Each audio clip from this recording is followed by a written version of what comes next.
అందరికీ నమస్తే.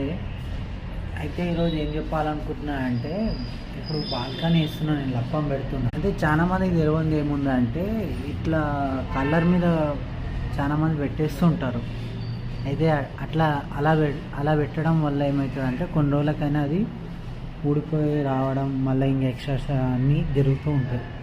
సో అట్లా కావద్దు అని అనుకుంటే మాత్రం నేను ఇచ్చే సజెషన్ ఇది అయిపోయింది.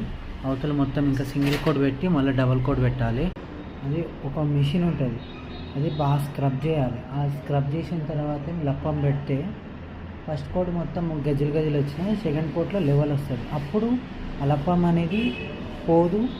ఇంకో మెయిన్ రీజన్ ఏంటంటే, చాలామందికి తెలియని విషయం ఏంటంటే, ఇది చున్నం గోడలు అయితే ఎట్లా గీక్తాం మనం, పట్టి పెట్టి గీకినా కానీ కొన్ని వెళ్ళవు, రఫ్ కూడా పట్టీలు పెట్టి గీక్తాం కూడా, అలాంటివి పట్టి గీక్తేనే ఈ వర్క్ అనేది మనకి లప్పం అనేది స్ట్రాంగ్ అవుతుంది. ఇది ఏంటంటే ఇంట్లోకి అర్జెంట్ ఉంది, అందుకు ఇది ఇలా చేస్తున్నాం.